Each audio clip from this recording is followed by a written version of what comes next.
najbolje prikanice ubiju. Tako je. Prepunog stomaka idemo na krstarenje Komarnicom, to je Pivskim jezerom, ali dijelom kuda je nekad tekla rijeka Komarnica. Taj dio nismo bišli, ja nisam ti prije. Nisam ja. A na fotkama izgleda preludo. Tako da danas je lijep dan za tako nešto. Prije par sekundi smo bili gore, pustili smo se do mosta i sada malim putem idemo do naše barke, našeg taksija.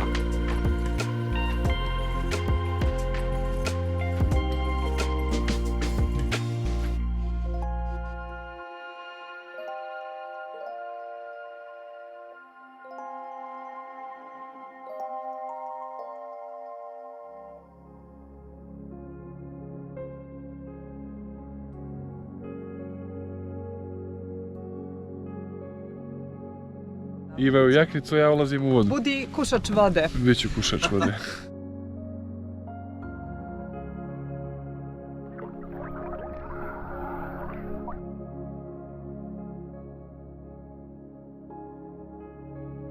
Evo kaže nam čovjek da se ovdje ribari silazili nekad za ribolov. To je još dolje kad je bila rijeka. Wow. Da. Moj imenjak Ivan je ovdje bio skoro, tako je. Kajakom mi kaže da je... Moraš da dođeš kajacima, potpuno je drugi doživljaj. Idući put kajacima, definitivno. U svakom slučaju je preporuka od nas uvijek da plovite, odnosno krstarite Pivskim jezerom. A ono što mi definitivno planiramo da uradimo jeste da uzmemo kajak i da se vratimo na ovu turu na taj način. Idemo do kraja, do rijeke Komarnice, jer ovo je bio manji dio kanjona, lijep, ali dalje ima još i možda čak i ljepše. U svakom slučaju išli smo dijelom Pivskog jezera, da opet kažem, koji je nekad bio rijeka Komarnica. I koji je možda i najljepši dio Pivskog jezera. Da. Ja isto tako sa ove ture odlazim malo tužna, malo slomljenog srca, zato što sam vidjela mladog jarca koji je sam cijat na obali. Kaže Rajko koji nas je vozio inače da su nekoliko puta pokušavali da ga namame i da ga dovedu. On je od prošle jeseni tamo, malo je porastao, prezimio je prethodnu zimu, a izgleda da su ga otjerali ili psi ili vukovi ili šta li je već u pitanju, ne znamo. U svakom slučaju, on je sam, ima malo drveća, on brsti i ja se iskreno nadam da će mještani uspjeti da ga namame, odnosno da ga barem prije zime dovedu u grad. Želimo mu svu sreću. Ne znam koliko mu je dobro u gradu, ali svakako je sam ovamo, tako da mislim da psihički to nije dobro za njega. Poslije jedne lijepe ture krstarenja jezerom, odnosno kanjonom Komarnice, mi idemo ka Stabanskim jezerima, odnosno odlučili smo da se malo pokrenemo, da potrošimo kalorije koje smo nabacili od priganica i da zaslužimo ručak.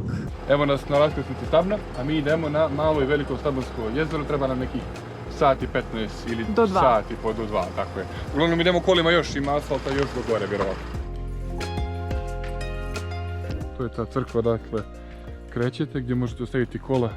Sva kola su naravno stranci sem naše, tako da sram vas bilo, morate da idete ovdje. A ne, mi smo tek sad došli. 4 km do malog jezera. I 5 do velikog. S obzirom na to da smo krenuli u 3, to je dobro. Pravo vrijeme.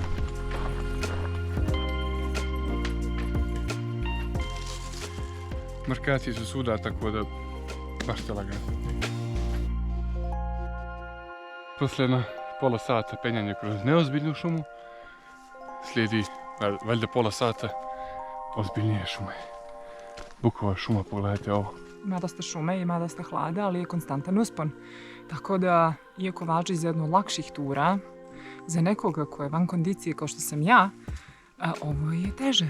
Tako da budite spremni da se konstantno penjete. Gledajte koliko je stabla. Palo pa su ga izrezali da bi put bio prohodan. Dobar dan. Izlazimo iz šume i ulazimo kod ostataka starog katuna jezera. Evo je neka koliba stara, stan što bi rekli.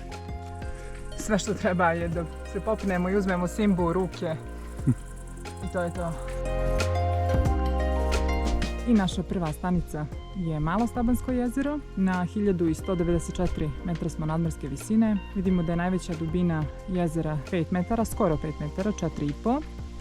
Planina Bioč, Volujak i Maglić su prostori gdje je zabilježen najveći broj endemičnih biljnih vrsta u opštini Plužine. Od ukupno 274 zaštićene vrste na teritoriji čitave Crne Gore, 68 biljnih vrsta nalazi se upravo na ovoj teritoriji. Uz Malo Stabansko staza vodi gore preko one šume do Velikog. I posle jedno pola sata Veliko. Inače ono što je interesantno je da zimi se ovo jezero preliva Veliko u Malo. Ali nismo ovdje zimi. Znači sa desne strane ovamo na kilometar, nešto preko kilometar i 35 minuta hoda imamo ovaj izvor koji se zove Zemunica. A pazite ova dva vrha ovdje, preko 2000 metara, ali vam treba 3,20 za recimo ovu trzivku. Još 3,5 sata tamo. Nekih 8,2 km, ne nekih nego piše 8,2 km, tako da se popnete na vrh. Wow. A nama je do ovdje trebalo tačno sat i 45. Tako je, onoliko kako piše zapravo na tabli. Toliko smo se oznojili da se moramo malo raskladiti, a inače temperatura vode je apsolutno ista. Kao i vanka, zapravo je malo toplije u jezeru i baš prija, kako prija. A Ivan će vam pokazati perspektivu, zapravo ptičiju oba jezera.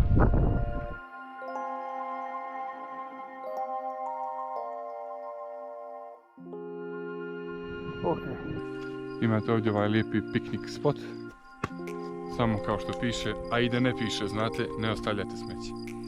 Dođite ovdje, ali smeće i vi nazad poslije. Veliko Stabansko jezero se nalazi na 1319 metara nadmorske visine. Dužina jezera je 305 metara, najveća dubina je 10. Kaže, zbog smaragdno-zelene vode, čija se ljetnja temperatura kreće od 16 do 20, u mojoj procjeni 16, 18. Veliko Stabansko jezero nosi titulu jednog od najprovidnijeg planinskog jezera Crne Gore. Zimi je najčešće zaleđeno. Jezero je okruženo gustom bukovom šumom, pa su česti stanovnici ovog područja zečevi, lisice, vjeverice, srne, divokoze, medvjedi i vukovi. Ne uznemiravajte životinje, one se plaše i bježe od ljudi. Kako je prijelo? Prelijepa tura. Predivna tura, prosto baš smo je dugo vlačili, ali mi je tako drago što smo je baš sad uradili. Tako je, neka drugačija piva. A sjutra? Vi znate da nama ne treba razlog da dođemo u pivu, ali tako? Ne, stalno smo ovdje.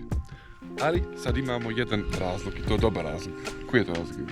Imamo razlog da hvatamo čista las.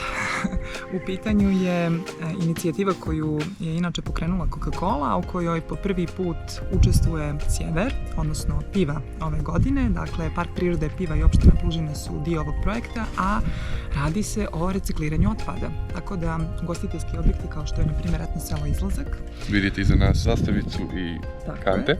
Ali i drugi ugostiteljski objekti koji su prijatelji projekta imaju ove kante za pravilno odlaganje otpada. Dakle, svaka od njih ima natpis na sebi gdje se odlaže plastika, gdje je staklo i tako dalje.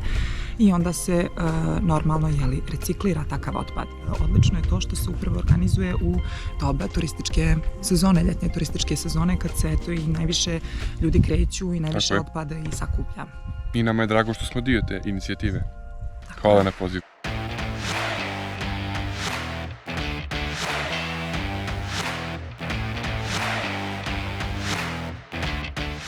Spremna?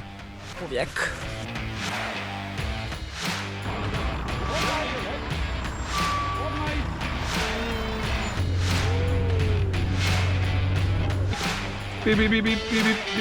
Spremni smo, ovo je naše drugo rafting iskustvo. Tako je. Mada je sad voda malo veća, ovo je čudan avgust, tako da je...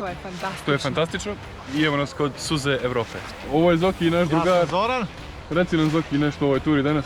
Pa ići ćemo 2,5 sata, bit će avantura kao i do sad.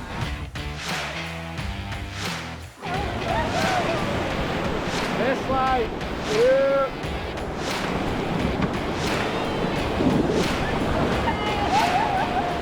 Ovaj brzak se zove Borovi. Kako? Borovi se zove. On je jako opasan u maju, previše ekstreman.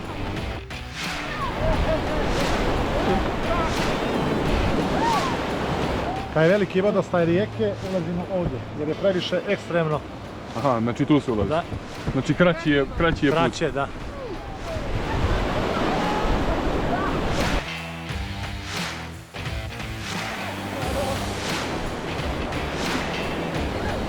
Svake godine ima čišćenje tare na kraju septembra. Prije jedno 25 godina izvadili smo oko 180 onih ogromnih guma Wow. od kamiona, a sad toga više nema. Rijetkost je da dođe guma. Obično to dolazi iz Mojkovca, tamo gdje onaj ima Jeste, tamo je deponija. na deponija, Jest. pored same obale rijeke Tare. Baš mi je čudno da vidim toga čovjeka koji uzme i baci gumu ovako u rijeku. Nekad je transport onih balvana i drva vršen rijekom Tarom. Ovdje je bila takozvana ustava za te balvane. Ovako isto je bilo sa druge strane i bila su ogromna drvena vrata na sredini. I recimo oni puste onaj jedan kamion što je danas prošao, balvana. I to ide rijekom. Ovdje je bio most, da, ovdje je bio most, pješački, tu ima jedno selo bosansko, jedno crnogorsko.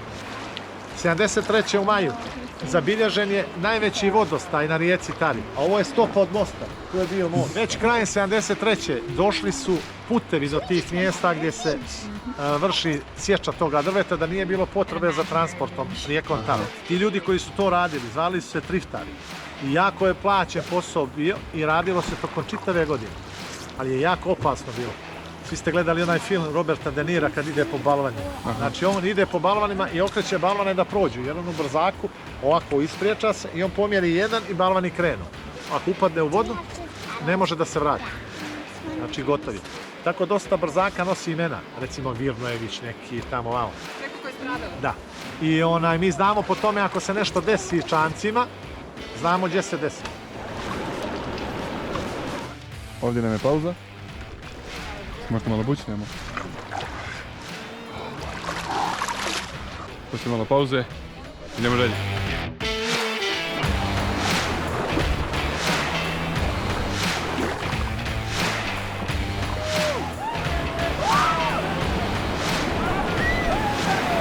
Tu smo pred kraj ture, evo ga most koji spaja Bosnu i Crnu Goru. Evo kaže Zoki većinu ove ture izvukla Ivana u stvari koja je naprijed. Ivo, makni, palimo te ovom u kameru. Ćao! Evo nas na kraju ture gdje se Tara sastaje sa pivom i prave drinu. Sad ulazimo u pivu, tako je, a evo je drine tamo. I Bosna, naravno. Piva je 6 stepeni, osjeća se koliko je hladnija. 6 stepeni.